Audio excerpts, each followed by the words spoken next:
layout of the track. It's quite a long lap. Average speed is very, very high.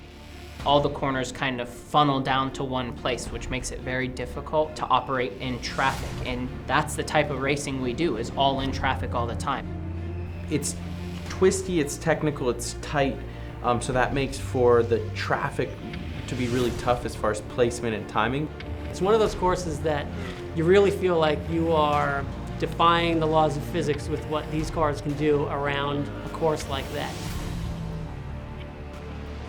So last year was our first year at VIR, and I think for everybody involved it was a huge eye-opening experience. I think it's been a long time since cars that have the capability of ALMS cars have actually been to VIR. You know, you have so many different elements at VIR that you don't have anywhere else. You have the uphill S's, which you carry speeds of 145, 150 miles per hour, full throttle, which really absolutely gets your attention every time you go through it. And then you have some slow speed corners like Oak Tree that, unfortunately we had the Oak Tree fall, but I think the name will remain. So it's a track that you really have to find a balance that works all around. If you try and make the car good for one place, it's not necessarily good in the other. And I think that's one of the struggles that you run into there. And to be successful there, you have to find the right mixture of all things. I like VIR. I think it's the layout of the track. It's quite a long lap.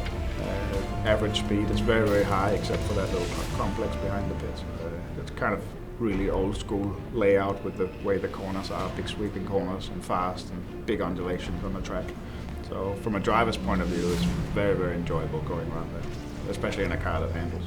It's twisty, it's technical, it's tight, so that makes for the traffic to be really tough as far as placement and timing, but I love those equalizers. I think that the more challenge that there is, the better, and the more that you can see the diversity among the different cars, drivers, teams, styles, things like that. So a classic racetrack in sort of the heritage of sports car racing in the US, and certainly a place I hope we continue to go for the next few years. It's a racetrack that to me is one of the most interesting, challenging and fun to drive courses that I've ever been on, especially now driving these Honda HPDs. That car is a rocket ship around that place. And the variety between the technical aspects of the low speed corners like 1, 3, 4, the lower S's, then versus the high speed uphill S's, which for us are flat out, sixth gear, just all in the mail in this section. And it's one of those courses that you really feel like you are defying the laws of physics with what these cars can do around a course like that. You also tend to think from time to time that if it goes wrong, it's really going to be big. So great place for really killer racing. Probably going to see the most action of the year at that place, and I can't wait.